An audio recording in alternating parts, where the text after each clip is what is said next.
സുഹൃത്തുക്കൾക്ക് എല്ലാവർക്കും ഹൃദ്യമായ നമസ്കാരം. മൃതസഞ്ജീവനി മരുന്നോ മന്ത്രമോ അതോ വിധിയോ, ഈ വിഷയത്തെക്കുറിച്ചുള്ള ഒരു അന്വേഷണമാണല്ലോ നമ്മൾ നടത്തിക്കൊണ്ടിരിക്കുന്നത്. മൃതസഞ്ജീവനിയുമായി ഏറ്റവും അധികം ബന്ധപ്പെട്ട് നിൽക്കുന്ന ശുക്ര ആചാര്യരുടെ ജീവിതകാലത്തെക്കുറിച്ചും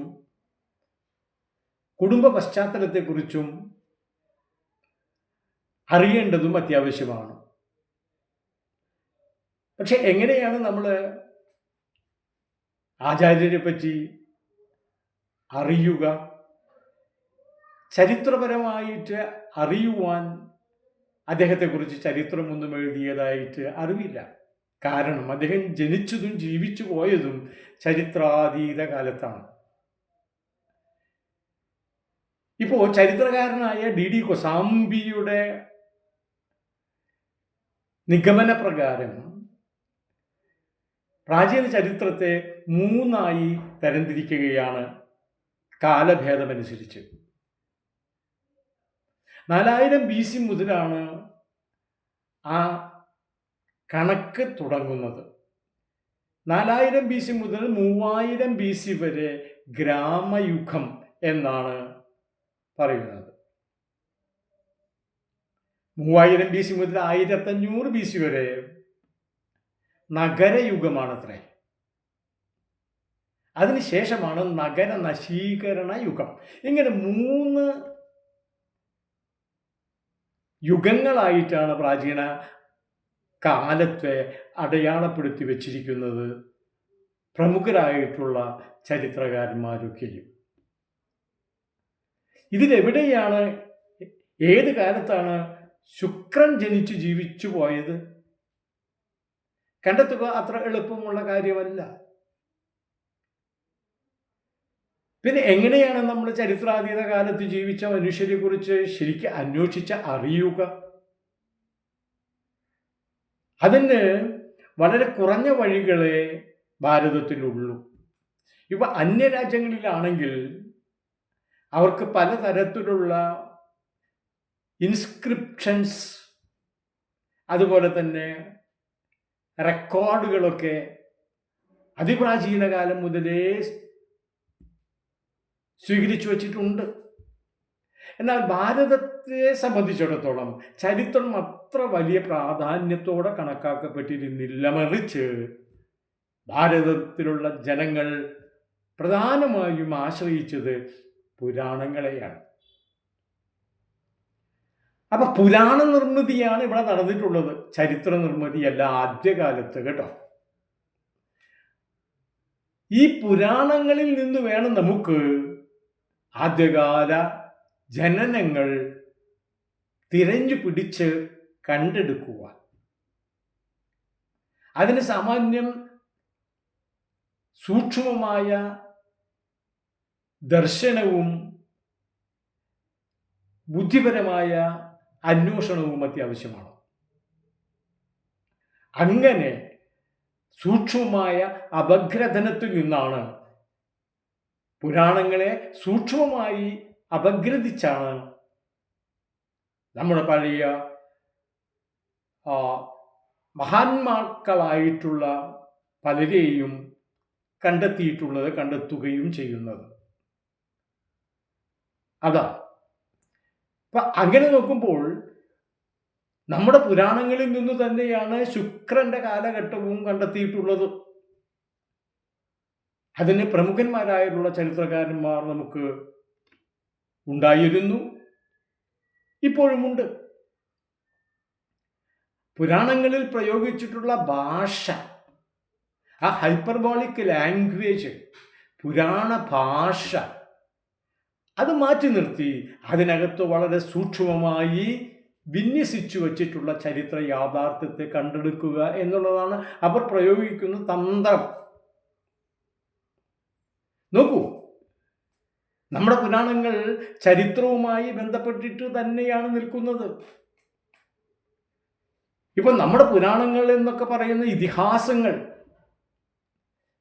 മഹാഭാരതമാണല്ലോ നമ്മളിപ്പോൾ ഇതിഹാസത്തിൽ 1-ാം സ്ഥാനത്ത് നിർത്തിയിരിക്കുന്നത്. മഹാഭാരതത്തിൽ ഇല്ലാത്തത് പുറത്തൊന്നുമില്ല എന്നാണല്ലോ വേദവ്യാസൻ അവർകൾ തന്നെ പറഞ്ഞതായി കേൾക്കുന്നത്. അതെൻ്റെ കേൾവിക്കാർക്ക് എല്ലാവർക്കും നല്ല നിശ്ചയവുമാണ്. എന്താണ് അത്തരത്തിലുള്ള സ്റ്റേറ്റ്മെൻറ്റിൽ നിന്ന് നമ്മൾ മനസ്സിലാക്കിയെടുക്കേണ്ടത്? മഹാഭാരതത്തിൽ ഇല്ലാത്തതൊന്നും പുറത്തുമില്ല, എന്താ പറയേണ്ടത്, അതിന് അകത്തുമില്ല. അതായത് മഹാഭാരതം എഴുതുന്ന കാലത്ത് ഭാരതത്തിലുണ്ടായിരുന്ന എല്ലാ കാര്യങ്ങളെയും അതിനകത്ത് ഇൻക്ലൂഡഡ് ആക്കിയിട്ടുണ്ട് എന്നാണ്. ഇനി വരാനിരിക്കുന്ന കാലത്ത് സംഭവിക്കാൻ പോകുന്ന പല കാര്യങ്ങളെയും അദ്ദേഹം ഇമാജിനേഷനിൽ, ഭാവനയിൽ കണ്ട് എഴുതിയിട്ടുമുണ്ട് എന്നുള്ളതാണ്. അപ്പോൾ ഭാവനയിൽ കണ്ട് എഴുതിയിട്ടുള്ളതൊക്കെ ഈ ലോകത്തിൽ സംഭവിക്കാൻ പോകുന്ന, വരാൻ പോകുന്ന കാര്യങ്ങളാണ് എന്നത് വേദവ്യാസൻ എന്ന് പറയുന്ന മഹാ എഴുത്തുകാരൻ്റെ കോൺഫിഡൻസാണ്. അത് അപൂർവം ചില എഴുത്തുകാർക്കുള്ളതാണ് ആ കോൺഫിഡൻസ് എന്ന് പറയുന്നത്. അതെല്ലാ ആൾക്കാർക്കും ഉണ്ടാകുന്നതല്ല. എന്നാൽ ഈ ഇതിഹാസമായ മഹാഭാരതം, ഇതിഹാസം എന്ന് പറയുമ്പോൾ എന്താണ് എന്ന് ഞാൻ പറയാതെ തന്നെ എല്ലാവർക്കും അറിയാവുന്ന കാര്യമാണ്. അത് കഥയും പിന്നെ കാര്യവും കൂടി ചേർന്നത് എന്നർത്ഥം. അത്രയേ ഉള്ളൂ. കഥയും കാര്യവുമാണ്. കഥ എന്ത് എന്ന് പ്രത്യേകമായിട്ട് പറയേണ്ട കാര്യമില്ല. വായനക്കാർക്കൊക്കെ ബോധ്യപ്പെടുന്നത് കഥയാണ്. എന്നാൽ കഥയ്ക്കകത്ത് വളരെ സൂക്ഷ്മമായി വിന്യസിച്ചു വച്ചിരിക്കുന്ന യാഥാർത്ഥ്യമുണ്ട് എന്നാണ്. എന്താണ് ഈ യാഥാർത്ഥ്യം? യാഥാർത്ഥ്യം എപ്പോഴും ചരിത്രമായിരിക്കും. പക്ഷേ ഈ യാഥാർത്ഥ്യത്തെ കണ്ടെത്തണമെങ്കിൽ ഈ കഥ മാത്രം മനസ്സിലാക്കിയെടുക്കുന്ന ആൾക്ക് സാധിക്കണമെന്നില്ല. വളരെ സൂക്ഷ്മമായി, ഗഹനമായി, അവഗാഢത്തോടെ ചിന്തിച്ച് ഇറങ്ങുന്ന ആൾക്കാർക്കേ അത് സാധിക്കുകയുള്ളൂ. ചരിത്രാന്വേഷികൾ ഇത്തരത്തിലുള്ള താല്പര്യമുള്ളവരായിരിക്കുമോ എന്നുള്ളതിന് സംശയമില്ല. ഇപ്പം ഡി ഡി കൊസാംബി ആയാലും, രാധാമുകുന്ദ് മുഖർജി ആയാലും, റോമീല താപ്പർ ആയാലും തീർച്ചയായിട്ടും അവർക്ക് ചരിത്രപരമായിട്ടുള്ള യാഥാർത്ഥ്യങ്ങൾ ഈ കഥയ്ക്കകത്ത് എവിടെ ഒളിപ്പിച്ചു വെച്ചിരിക്കുന്നു, സൂക്ഷിച്ചു വെച്ചിരിക്കുന്നു, കനകം പോലെ. അതാണ് അവരുടെ വായനയിൽ അവർ ശ്രദ്ധ കേന്ദ്രീകരിച്ചിട്ടുണ്ടാവുക. ആ കേന്ദ്രീകരണമുണ്ടല്ലോ, അതിൽ നിന്നാണ് ഭാരതത്തിലെ അമൂല്യ രത്നങ്ങളെ, മഹാഭാരത ഇതിഹാസം ഏത് രീതിയിലാണ് പ്രൊട്ടക്റ്റ് ചെയ്ത് നിർത്തിയിരിക്കുന്നത് എന്ന് മനസ്സിലാക്കിയെടുക്കുന്നത്. ശുക്രനും അത്തരത്തിലുള്ള ഒരു നക്ഷത്രമാണ്. മഹാഭാരതത്തിൽ ശുക്രനുണ്ട്. പക്ഷെ ശുക്ര ജീവിതത്തെക്കുറിച്ച് മനസ്സിലാക്കിയെടുക്കണമെങ്കിൽ നേരത്തെ പറഞ്ഞതുപോലെയുള്ള ചരിത്ര അന്വേഷണം വേണം. ഇത് ചരിത്രകാരന്മാർക്ക് മാത്രം ലഭിച്ചിട്ടുള്ള കഴിവൊന്നുമല്ല. എഴുത്തുകാരായിട്ടുള്ള പലർക്കും, ചിന്തകന്മാരായുള്ള പലർക്കും, പ്രതിപാദകരായ പലർക്കും ഈ കഴിവുണ്ട്. ഇപ്പൊ പോഞ്ഞിക്കര റാഫി, അതുപോലെ തന്നെ നമ്മുടെ കേസരി ബാലകൃഷ്ണപിള്ള, അവർക്കൊക്കെ ഈ ഇതിഹാസത്തിൽ നിന്ന് അനവധിയായ നിധിപേടകങ്ങൾ കണ്ടെടുക്കുവാൻ സാധിച്ചിട്ടുണ്ട്. അതാ ഇപ്പൊ എന്നാണ് ഈ ശുക്രൻ ജനിച്ചു എന്നൊക്കെ പറയുന്നത്? എങ്ങനെയാണത് കണ്ടുപിടിക്കുക? ശുക്രന്റെ കാലഘട്ടം കണ്ടെത്തുവാൻ ഞാൻ നേരത്തെ പറഞ്ഞതുപോലെ ഈ പുരാണങ്ങൾ തന്നെയാണ് ഭാരതത്തെ സംബന്ധിച്ചിടത്തോളം പ്രധാനമായിട്ടുള്ള ബേസ്. അന്യരാജ്യങ്ങളിലാണെങ്കിൽ ഇങ്ങനെയല്ല. അവർ ചരിത്രത്തിനാണ് പ്രാധാന്യം കൊടുത്തത്, എന്നിട്ടേ അവർ പുരാണങ്ങൾക്ക് പ്രാധാന്യം കൽപ്പിച്ചുള്ളൂ. ഭാരതത്തെ സംബന്ധിച്ചിടത്തോളം അങ്ങനെയല്ല. ഞാൻ നേരത്തെ തന്നെ അത് പറഞ്ഞിട്ടുണ്ട് എന്നാണ് എൻ്റെ ഓർമ്മ. ഭാരതത്തെ സംബന്ധിച്ചിടത്തോളം പുരാണങ്ങൾക്കാണ് പ്രാധാന്യം കൽപ്പിച്ചത്, ചരിത്രത്തിനല്ല. അപ്പം അങ്ങനെ വന്നു കഴിഞ്ഞപ്പോൾ നമുക്ക് ചരിത്രങ്ങളില്ലല്ലോ, നമുക്കുള്ളത് പുരാണങ്ങളാണ്. അപ്പോൾ നമ്മുടെ ചരിത്രകാരന്മാർക്ക് ഈ പുരാണങ്ങൾ വായിച്ചു മനസ്സിലാക്കി, ഹൃദിസ്ഥമാക്കി, സൂക്ഷ്മമായി അതിനകത്തേക്ക് കടന്ന് നിഗമനങ്ങൾ ഉണ്ടാക്കേണ്ടത് അത്യാവശ്യമായിരിക്കുന്നു എന്നുള്ളതാണ്. അതാണ് ആ നിഗമനങ്ങളുടെ, ആ സൂക്ഷ്മ അന്വേഷണങ്ങളുടെ അനന്തരഫലങ്ങളാണ് നമുക്ക് ചരിത്ര യാഥാർത്ഥ്യങ്ങളെ, ചരിത്രാതീത കാലത്ത് നിലനിന്ന ചരിത്ര യാഥാർത്ഥ്യങ്ങളെ കണ്ടെത്തുവാൻ സാധിക്കുന്നത്. ഡി കൊസാംബിയുടെ കാലനിർണയ പ്രകാരം ഭാരതത്തിൽ 3 കാലമാണ് എന്ന് ഞാൻ പറഞ്ഞിരിക്കും. അത് 4000 BC മുതലാണ് ആ കാലനിർണയം തുടങ്ങുന്നത് എന്നാണ്. ഇപ്പം 4000 BC മുതൽ 3000 BC വരെ ഗ്രാമയുഗം എന്നാണ് അടയാളപ്പെടുന്നത്. 3000 മുതൽ 1500 BC വരെ നഗരയുഗമാണത്രേ. നഗരയുഗം കഴിഞ്ഞാൽ ബാക്കിയുള്ള കാലം തുടങ്ങുന്നത് നഗര നശീകരണ യുഗമായിട്ടാണ്. അപ്പൊ ഗ്രാമയുഗം, നഗരയുഗം, നഗര നശീകരണ യുഗം, ഇങ്ങനെ 3ആയിട്ടാണ് കാലത്തെ, പ്രാചീന കാലത്തെ നമ്മുടെ ചരിത്രകാരന്മാർ തരം തിരിച്ചു വച്ചിട്ടുള്ളത്. ഇതിൽ ഏത് കാലത്താണ് ശുക്രൻ ജീവിച്ചു എന്ന് പറയുന്നത് നമുക്ക് ശുക്രനെ കുറിച്ച് മാത്രമാണല്ലോ ഇപ്പോൾ തൽക്കാലം അന്വേഷിക്കേണ്ടത്. മറ്റു പല ആൾക്കാരെ കുറിച്ച് നമ്മളിപ്പോൾ ഇവിടെ അന്വേഷിക്കുന്നില്ലല്ലോ. ശുക്രൻ ഇതിൽ ഗ്രാമയുഗത്തിൽ ജനിച്ചതായിട്ട് യാതൊരു തരത്തിലുള്ള അറിവുകളുമില്ല, യാതൊരു തരത്തിലുള്ള നിഗമനങ്ങളും ആരും മുന്നോട്ട് വച്ചിട്ടില്ല. മറിച്ച് ശുക്രൻ ജീവിച്ചത് നഗരയുഗത്തിലാണ് എന്നാണ്. അതായത് 3000 BC കഴിഞ്ഞതിന് ശേഷമാണ്. അപ്പം ഇതെങ്ങനെ ഇവർ പ്രൂവ് ചെയ്യുന്നത്? ആരെങ്കിലും പ്രൂവ് ചെയ്തിട്ടുണ്ടോ? ഇല്ല എന്ന് പറയുവാൻ നമുക്ക് കഴിയുകയില്ല. ഇപ്പം പോഞ്ഞിക്കര റാഫിയുടെ ഈ ശുക്രദശയുടെ ചരിത്രം എന്ന് പറയുന്ന പുസ്തകത്തിനകത്ത് വളരെ വ്യക്തമായിട്ട് പ്രതിപാദിക്കുന്ന ഒരു കാര്യമുണ്ട്. മനസ്സിലാക്കേണ്ടത് മറ്റൊരു കാര്യം, പോഞ്ഞിക്കര റാഫി എന്ന് പറയുന്ന എഴുത്തുകാരൻ നമ്മുടെ മഹാഭാരതത്തെ ഇത്രമാത്രം കൂലങ്കഷമായി അപഗ്രഥിച്ച് ഒരു എറുമ്പിനെ പോലെ ആ ഇതിഹാസത്തിൽ മുഴുവനും മുങ്ങിത്തപ്പി അതിനകത്ത് ഇൻക്ലൂഡഡ് ആക്കി വെച്ചിട്ടുള്ള മുഴുവൻ ചരിത്ര യാഥാർത്ഥ്യങ്ങളും കണ്ടെത്തി പുറത്തെടുത്തിട്ടുള്ള ഒരാളാണ്. അദ്ദേഹത്തിന് സഹായമായിട്ട് അദ്ദേഹത്തിൻ്റെ സഹധർമ്മിണി സബീന റാഫിയും ഒത്തുനിന്നു എന്നുള്ളതായിരിക്കാം അദ്ദേഹത്തിന് ഇത്ര കൂർമ്മമായി, ഇത്ര സൂക്ഷ്മമായി കാര്യങ്ങളെ അപഗ്രഥിക്കുവാനുള്ള താല്പര്യവും സാവകാശവും ഒക്കെ ഉണ്ടായത് എന്ന് വേണം കരുതുവാൻ. ഇപ്പൊ പോഞ്ഞിക്കര റാഫി നമ്മുടെ ഇതിഹാസമായ മഹാഭാരതത്തിൽ നിന്ന് തന്നെയാണ് കാര്യങ്ങൾ കണ്ടെത്തിയിട്ടുള്ളതും പറയുന്നതും. അദ്ദേഹമായിട്ട് ഒന്നും ഉണ്ടാക്കുന്നില്ല. അതാണ് ഞാൻ നേരത്തെ പറഞ്ഞത്, മഹാഭാരതം എഴുതി വെച്ചിട്ടുള്ള ആ മഹാനുഭാവനായിട്ടുള്ള എഴുത്തുകാരനുണ്ടല്ലോ, എത്ര സൂക്ഷ്മമായിട്ടാണ് അദ്ദേഹം കാര്യങ്ങളെ അതിനകത്ത് വിന്യസിച്ചു വെച്ചിട്ടുള്ളത്. ഈ കോൺഫിഡൻസ് കൊണ്ടാണ് അദ്ദേഹം പറയുന്നത് ഈ ലോകത്തിലുള്ള എല്ലാ കാര്യങ്ങളും ഇതിനകത്തുണ്ട്, ഇനി വരാൻ പോകുന്ന കാര്യങ്ങളും ഇതിനകത്ത് തന്നെ ഉണ്ടായിരിക്കുമെന്നുള്ളത് അദ്ദേഹത്തിൻ്റെ കവി എന്നുള്ള നിലയ്ക്കുള്ള കോൺഫിഡൻസും കൂടിയാണ്. അതായത് ശുക്രൻ എന്ന് പറയുന്ന ആളെക്കുറിച്ച് പോഞ്ഞിക്കര റാഫി കണ്ടെത്തുന്ന യാഥാർത്ഥ്യം നമ്മുടെ ഇതിഹാസത്തിൽ നിന്ന്, മഹാഭാരത ഇതിഹാസത്തിൽ നിന്ന്, ഇതിഹാസം പല സന്ദർഭങ്ങളിലുമായി സൂക്ഷ്മമായി സൂക്ഷിച്ചു വെച്ചിട്ടുള്ള കാര്യങ്ങളിൽ നിന്ന് അദ്ദേഹം കണ്ടെത്തുന്നത് ഭാരതത്തിൽ ഒരു വിപ്ലവം സംഭവിച്ചിട്ടുണ്ട്. ആദ്യകാലത്ത്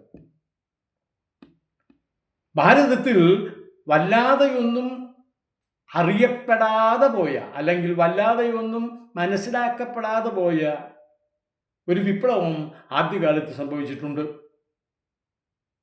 അത് 24-ാം ശതകത്തിലാണ്. BC 2400 കഴിഞ്ഞ കാലത്താണ് എന്നാണ്. 2400 കഴിഞ്ഞ കാലം എന്ന് പറയുന്നത് നമ്മുടെ ഈ നേരത്തെയൊക്കെ പറഞ്ഞ കണക്കനുസരിച്ച് നോക്കുമ്പോൾ നഗരയുഗത്തിലാണ്. ഈ 2400 കഴിഞ്ഞ കാലത്ത് സംഭവിച്ചിട്ടുള്ള ഈ വിപ്ലവത്തിനെയാണ് ആദിമേന്ത്യൻ വിപ്ലവം എന്ന് പേരിട്ടിട്ടുള്ളത്.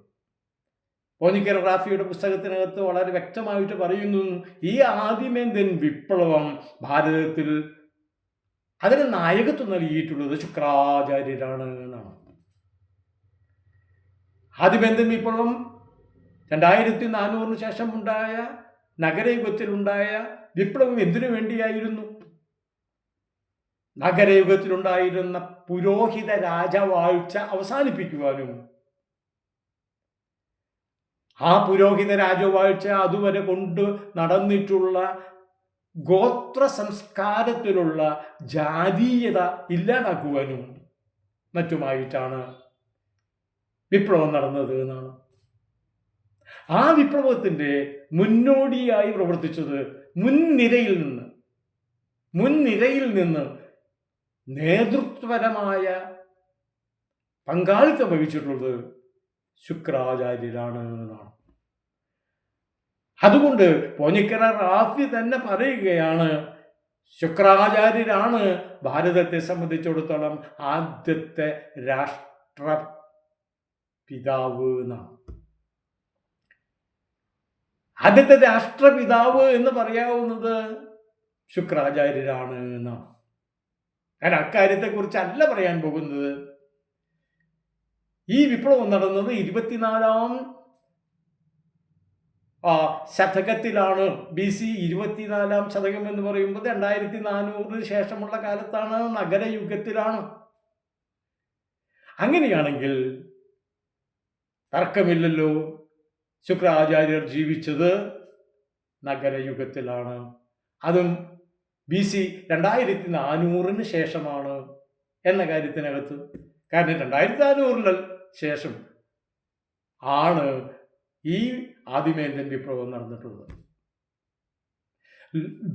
വിൽസൺ ഡുറാന്റ് എന്ന് പറയുന്ന വിശ്വപ്രസിദ്ധനായിട്ടുള്ള ചരിത്രകാരൻ ഈ 2400 ശരിവെക്കുന്നുണ്ട് ഭാരതത്തിൽ നടന്ന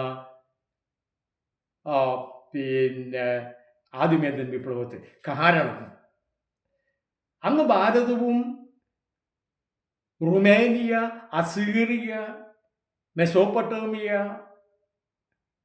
തുടങ്ങിയതായുള്ള രാജ്യങ്ങളുമായി നല്ല കോണ്ടാക്റ്റാണ്.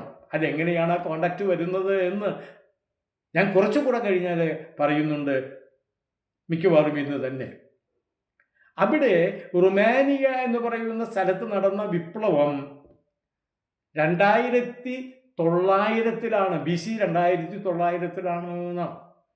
BC 2900-ൽ ഉറുക്കാഗിന എന്ന് പറയുന്ന ഒരു നേതാവിൻ്റെ നേതൃത്വത്തിൽ ആണ് ഈ റുമാനിയയിൽ വിപ്ലവം നടന്നത്. സിറ്റി സ്റ്റേറ്റ്സ് ആയിട്ടുണ്ടായിരുന്ന റുമാനിയയെ ഒന്നിച്ചു കൊണ്ടുവന്ന്, സിറ്റി സ്റ്റേറ്റ്സ് എന്ന് പറയുമ്പോൾ മനസ്സിലാവുമല്ലോ, ചിതറിക്കിടക്കുന്ന റുമാനിയയെ ഒന്നിച്ചു കൂട്ടി ഒരു ഭരണത്തിൻ്റെ കീഴിൽ, ഒരു കേന്ദ്രീകൃതമായ ഭരണത്തിൻ്റെ കീഴിലാക്കുക എന്ന ലക്ഷ്യത്തോടെയാണ് ഉറുക്കാഗിന എന്ന് പറയുന്ന റുമാനിയ നേതാവ് പണിയെടുത്തത്, വിജയിച്ചത്. അത് വിജയിച്ചു. അത് 2900-ലാണ് എന്നാണ് വിൻസെന്റ് ഡുറാന്റ് പ്രസ്താവിച്ചിട്ടുള്ളത്. കാരണം അത് 2400-ലാണ് സംഭവിച്ചിട്ടുള്ളതെന്ന് വേറെ ചില ചരിത്രകാരന്മാർ പറഞ്ഞു വെച്ചിട്ടുള്ളതിനെ ഖണ്ഡിച്ചുകൊണ്ടാണ് വിൽസൺ ഡുറാന്റ് അസന്നിഗ്ധമായി പ്രഖ്യാപിച്ചിട്ടുള്ളത്. ആ 2900 സംഭവിച്ചിട്ടുള്ള റുമേനിയൻ വിപ്ലവത്തിൻ്റെ ചുവട് പിടിച്ച് അത് മനസ്സിലാക്കിയെടുത്ത് ആ നേതാക്കന്മാരെ ബോധ്യം വന്നിട്ടുള്ള ആളാണ് ശുക്രാചാര്യർ ഭാരതത്തിൽ. അത് മനസ്സിലാക്കിയെടുത്തിട്ടാണ് 2400 എന്ന് പറയുന്ന ഒരു വർഷം ഭാരത വിപ്ലവത്തിൻ്റെ അടിസ്ഥാന വർഷമായിട്ട് കണക്കാക്കി വെച്ചിട്ടുണ്ട്. അപ്പം 2400 എന്ന് പറഞ്ഞ BC 2400 ശേഷം സംഭവിച്ചിട്ടുള്ള ആദിമേന്ത്യൻ വിപ്ലവം ലീഡ് ചെയ്തത് ശുക്രാചാര്യരാണ് എന്ന് അസന്നിഗ്ധമായി ചരിത്രം രേഖപ്പെടുത്തി വെച്ചിരിക്കുകയാണ്. ഈ ശുക്രാചാര്യരെ പറ്റിയാണ് നമ്മൾ അന്വേഷിക്കുന്നത്. ഈ ശുക്രാചാര്യൻ 2400 അതിന് ശേഷം ഇത് നഗരയുഗത്തിലാണ് ജീവിച്ചു പോയത് എന്ന് നമുക്കിനി പ്രൂവ് ചെയ്യുവാൻ മറ്റെന്ത് പ്രൂഫാണ് ആവശ്യമുള്ളത്? നമ്മുടെ പുരാണങ്ങളെ സംബന്ധിച്ചിടത്തോളവും ഏകദേശം ഇതേപോലെയുള്ള കാര്യങ്ങളാണ് ഈ നേരത്തെ പറഞ്ഞ ചരിത്രകാരന്മാരൊക്കെ രേഖപ്പെടുത്തി വെച്ചിട്ടുള്ളത്, അഭിപ്രായപ്പെട്ടിട്ടുള്ളത്. അതാ അപ്പോൾ ഭാരതത്തെ തന്നെ പുതിയ രീതിയിലൂടെ ഫോം ചെയ്യുകയാണ് ശുക്രാചാര്യരുടെ ലക്ഷ്യമായിരുന്നത്. ആ ലക്ഷ്യം എന്ന് പറയുന്നത് പുരോഹിത രാജവാഴ്ച ഇല്ലാതാക്കുക, ഗോത്രാടിസ്ഥാനത്തിൽ അതുവരെ നിലനിന്ന ജാതി വ്യവസ്ഥ ഇല്ലാതാക്കുക, അതിലെ അസമത്വങ്ങൾ ഒഴിവാക്കിക്കുക. ഇത് നിസ്സാരപ്പെട്ട കാര്യമായിരുന്നില്ല. ഇത് അതിയായ വിപ്ലവമായിരുന്നു സംഭവിച്ചത്. അതാണ് ഭാരതത്തെ സംബന്ധിച്ചിടത്തോളം ആദ്യത്തെ ആദിമേന്ത്യൻ വിപ്ലവം എന്ന് പോഞ്ഞിക്കർ റാഫി അതിന് പേരിട്ടിട്ടുള്ളത്. ഈ കാര്യങ്ങൾ നമുക്ക് മനസ്സിലാക്കിയെടുക്കാൻ സാധിക്കുമ്പോൾ തീർച്ചയായിട്ടും നമുക്ക് ശുക്രാചാര്യരുടെ ജനനത്തെക്കുറിച്ച് ഒക്കെ ഒരു ധാരണ ഉണ്ടാകുന്നു എന്നുള്ള കാര്യത്തിന് സംശയമില്ല. ഇനി നമുക്കറിയേണ്ടത് എന്തായിരുന്നു ഭാരതത്തിൻ്റെ അവസ്ഥ അന്ന്, അതുകൂടെ നമ്മളൊന്ന് അറിയണമല്ലോ. ഭാരതത്തിൻ്റെ അവസ്ഥ അറിയുവാൻ ഈ പുരാണങ്ങൾ, ഇതിഹാസങ്ങൾ തന്നെയാണ് നമ്മൾ ബേസായിട്ട് സ്വീകരിക്കേണ്ടത് എന്ന് നേരത്തെ തന്നെ പറഞ്ഞുവല്ലോ. മഹാഭാരതത്തിൽ ശാന്തിപർവത്തിൽ നിയുക്ത രാജാവായ യുധിഷ്ഠിരൻ പോർക്കളത്തിൽ ശരശയ്യയിൽ കിടക്കുന്ന ഭീഷ്മാചാര്യരെ കാണുവാനായി പോവുകയാണ്. യുദ്ധമൊക്കെ കഴിഞ്ഞു, എന്നിട്ടും ഭീഷ്മാചാര്യർ അന്തരിച്ചിട്ടില്ല. ആ ജീവിതം അപ്പോഴും ശരശയ്യയിൽ, പോർക്കളത്തിൽ ശരശയ്യയിൽ അദ്ദേഹം കിടക്കുകയാണ്. അങ്ങനെ മരണം ഇന്നോ നാളെയോ എന്ന് ഉറപ്പാക്കിക്കൊണ്ട് കാത്തു കിടക്കുന്ന പിതാമഹനെ നിയുക്ത രാജാവായ യുധിഷ്ഠിരൻ ചെന്ന് കാണുകയാണ്.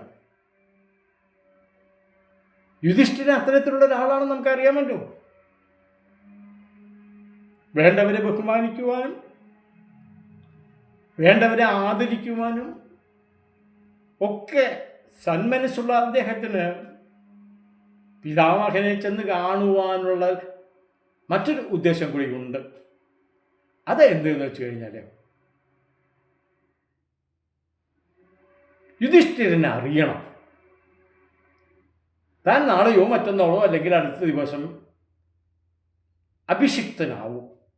അപ്പോൾ അഭിഷിക്തനായി കഴിഞ്ഞതിന് ശേഷമല്ല ഒരു രാജാവിന് അത്യാവശ്യ കാര്യങ്ങൾ മനസ്സിലാക്കിയെടുക്കേണ്ടത്. നേരത്തെ തന്നെ കിട്ടണം. അത് അറിവുകളൊക്കെ നേരത്തെ കിട്ടണം. വളരെ വ്യക്തമായിട്ട് ശുക്രാചാര്യർ ശുക്രനീതി എന്ന് പറയുന്ന ഒരു നീതിശാസ്ത്രം എഴുതിയിട്ടുണ്ടെന്ന് നേരത്തെ നമ്മൾ കണ്ടു കഴിഞ്ഞിട്ടുണ്ടല്ലോ. ആ നീതിശാസ്ത്രത്തിലാണ് വളരെ വ്യക്തമായിട്ട് പറഞ്ഞിട്ടുള്ളൊരു കാര്യമുണ്ട്. രാജാവ് ഏത് തരത്തിലുള്ള എഡ്യൂക്കേഷനൊക്കെ കിട്ടേണ്ട ആളാണെന്ന്, എവിടെയാണ് പഠിക്കേണ്ടത്, ഏതൊക്കെ കാര്യങ്ങളാണ് രാജാവിന് മനസ്സിലാക്കി വെക്കേണ്ടത്, ഏതൊക്കെ ആചാര്യന്മാർ എന്തൊക്കെ അദ്ദേഹത്തെ ബോധ്യപ്പെടുത്തണം, ഇമാതി കാര്യങ്ങളൊക്കെ രാജാവായി കഴിഞ്ഞതിന് ശേഷമുള്ള ഉപദേശങ്ങൾ വേറെയാണ്. മാത്രമല്ല, ഒരു രാജാവ് എന്ന് പറയുമ്പോൾ അദ്ദേഹത്തെ എപ്പോഴും ചെന്ന് ഉപദേശിക്കുവാൻ അധികം ആൾക്കാരെ ആരും സമ്മതിക്കില്ല, ഒരു രാജാവും സമ്മതിക്കില്ല. കാരണം ഉപദേശിക്കുക എന്ന് പറയുന്നത് ആ ഉപദേശ ബോധ്യങ്ങളൊക്കെ നേരത്തെ തന്നെ രാജാവിന് ഉണ്ടായിരിക്കണം. അതാ. എന്നിട്ട് അത്യാവശ്യം വരുന്ന കാര്യങ്ങളിൽ ഉപദേശിക്കുവാൻ വേണ്ടത്ര ഉപദേശകന്മാരൊക്കെ തീർച്ചയായിട്ടും ദർബാറിലുണ്ടായിരിക്കും, രാജ്യസഭയിലൊക്കെ ഉണ്ടായിരിക്കും. ഇവിടെ യുധിഷ്ഠിരൻ എന്ന് പറയുന്ന നിർദ്ദിഷ്ട രാജാവ് ഭീഷ്മാചാര്യർ ചെന്ന് കാണുന്നത് ഞാൻ നേരത്തെ പറഞ്ഞ പോലെ എന്തറിയാനാണ് എന്നറിയാമോ? അതായത് ഭാരതത്തിൽ എങ്ങനെയാണ് രാജാവ് എന്ന് പറയുന്ന ഒരു സംഭവം ഉണ്ടായത്, രാജോൽപത്തിയെക്കുറിച്ച് അറിയണം. അതോടൊപ്പം തന്നെ ഭരണരീതി എങ്ങനെയൊക്കെയായിരുന്നു എന്ന കാര്യവും പറയണം. അപ്പോൾ രാജോൽപത്തിയെയും ഭരണോൽപത്തി എന്ന് വേണമെങ്കിൽ നമുക്ക് പറയാമല്ലോ. വ്യക്തമായിട്ട് അറിയാൻ സാധിച്ചാൽ പിന്നെ ഒരു ആൾക്ക് നല്ല ഒരു രാജാവായിട്ട് തുടരാൻ പറ്റും. ഇത് ഒന്നും അറിയില്ല. പിടിച്ചടക്കിയ രാജ്യത്ത് കയറി ആ സിംഹാസനത്തിൽ കയറി ശിരസിൽ ഒരു കിരീടവും വെച്ച് ഇല്ലാത്ത കാര്യങ്ങളൊക്കെ പുലമ്പുന്ന ഒരു രാജാവാകുവാൻ യുധിഷ്ഠിരൻ തയ്യാറല്ല. മാത്രമല്ല യുധിഷ്ഠിരന് വളരെ നിർബന്ധമുള്ളൊരു കാര്യമാണ് തൻ്റെ ജനതയെ ഇനി വിഷമിപ്പിക്കുവാൻ പാടില്ല. ഈ ലോകത്തെ അവരനുഭവിക്കാത്ത യാതൊരു വിഷമങ്ങളും ഇല്ല. എല്ലാ ദുരന്തങ്ങളും അവരനുഭവിച്ചിട്ടുണ്ട്. ജംബൂദ്വീപിൽ ഇന്ദ്രപ്രസ്ഥത്തിലൊക്കെ ഏതു വീട്ടിലും ഒന്ന് പരിശോധിച്ചാൽ മിക്കവാറും സ്ത്രീകൾക്ക് ഭർത്താക്കന്മാരുണ്ടാവുകയില്ല. ഏതെങ്കിലും ഒരു മകൻ, അത് മൂത്ത മകനാവാനാണ് കൂടുതൽ സാധ്യത. നഷ്ടപ്പെട്ടിരിക്കും ഈ കഴിഞ്ഞ യുദ്ധത്തിൽ. നമ്മുടെ ചാവേറുകളുടെ കണക്കുകൾ കേരളത്തെ സംബന്ധിച്ചിടത്തോളം ഉണ്ടായിട്ടുള്ളതൊക്കെ കേട്ടിട്ടുണ്ടാവുമല്ലോ. ചാവേറില്ലാത്ത ഒരു വീട് തിരുനാവായിലുണ്ടായിരുന്നില്ലല്ലോ. വളുവ കൊനാതിരിക്ക് വേണ്ടി ജീവിതം മുഴുവൻ നശിപ്പിച്ച് അങ്ങനെ ആയിരുന്നല്ലോ ആ കാലം. അതുപോലെ പാണ്ഡവ കൗരവ യുദ്ധത്തിൽ അതിൻ്റെ ഭീകരതയിൽ 18 അക്ഷൗഹിണി പട ഉണ്ടായിരുന്നു എന്ന് പറയുമ്പോൾ എവിടെ നിന്നാണ് ഈ പടയുണ്ടാവുന്നത്? 18 അക്ഷൗഹിണി എന്ന് പറയുന്ന കണക്കിനെ നമ്മൾ പൂർണ്ണമായും ഡിപ്പെൻഡ് ചെയ്യേണ്ട. എങ്കിൽ തന്നെയും തീർച്ചയായിട്ടും അത്തരത്തിലുള്ള യുദ്ധത്തിൽ വലിയ വലിയ ജനം പങ്കെടുത്തിട്ടുണ്ടാവും, പടയാളികൾ എന്നുള്ള നിലയ്ക്ക്. അപ്പോൾ ഓരോ വീട്ടിലും ദുഃഖം അല തല്ലി നിൽക്കുകയാണ്.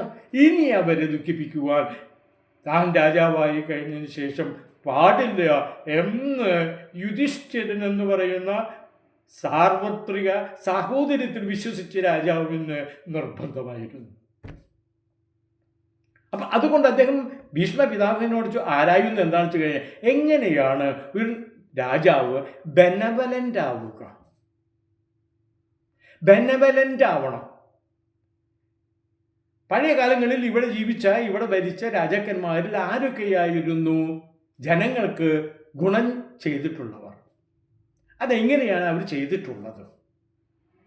ഒരു രാജാവ് എന്ന് പറഞ്ഞു കഴിഞ്ഞാൽ പെട്ടെന്ന് ഒരു സുപ്രഭാതത്തിൽ തലയിൽ കിട്ടിയ കിരീടത്തിൻ്റെ ധൈര്യത്തിലും അഹങ്കാരത്തിലും ഹുങ്കിലും പ്രവർത്തിക്കേണ്ട ആളല്ല. മറിച്ച് രാജാവ് ഭൂത ഭാവി വർത്തമാനങ്ങളെ സമന്വയിപ്പിക്കുന്ന ഏകകമാണ് എന്ന് യുധിഷ്ഠിരനെ പോലെ അറിയുന്ന മറ്റൊരു രാജാവും ഉണ്ടായിരുന്നില്ല. അതാണ് യുധിഷ്ഠിരൻ മാത്രമാണ്. യുധിഷ്ഠിരൻ്റെ അറിവുകൾ മറ്റൊരു രാജാവിനും ഇല്ലാത്ത അറിവുകളായിരിക്കും. കാരണം ദയാസാഗരമാണ് അദ്ദേഹം, സംശയിക്കുന്നു. ഞാനതേക്കുറിച്ച് കൂടുതൽ വിവരിക്കേണ്ട ആവശ്യമില്ലല്ലോ. അപ്പം അദ്ദേഹത്തിന് ഈ ഭൂതഭാവി വർത്തമാനങ്ങളെക്കുറിച്ച് അറിയണം എന്നുള്ള ആളാണ്. കാരണം രാജാവ് എന്ന് പറഞ്ഞു കഴിഞ്ഞാൽ ഭൂതകാലത്തെ ഗതകാലത്തെ അറിയാതെ ജീവിക്കാൻ പറ്റില്ല, ഭരിക്കാൻ പറ്റില്ല.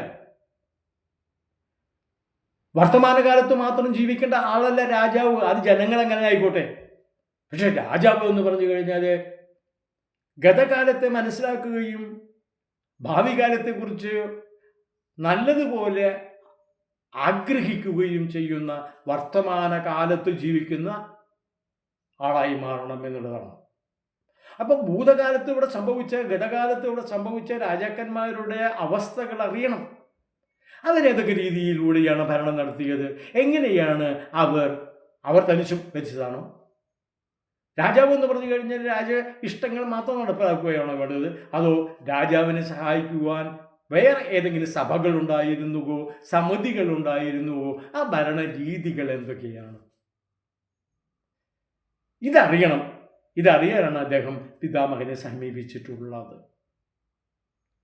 വളരെ പ്ലീസ്ഡ് ആയ പിതാമഹൻ നമ്മുടെ യുധിഷ്ഠിരൻ രാജാവിന് ഗതകാല ഭാരത ചരിത്രം വ്യക്തമാക്കി കൊടുക്കുകയാണ്. എന്താണ് അദ്ദേഹം പ്രധാനമായും യുധിഷ്ഠിരന് കൊടുത്ത അറിവ്? നമുക്കതൊന്ന് അറിയേണ്ടതുണ്ട്. അത് നമുക്ക് അടുത്ത പ്രഭാഷണത്തിലാവാം. തൽക്കാലം നിർത്തുന്നു. നമസ്കാരം.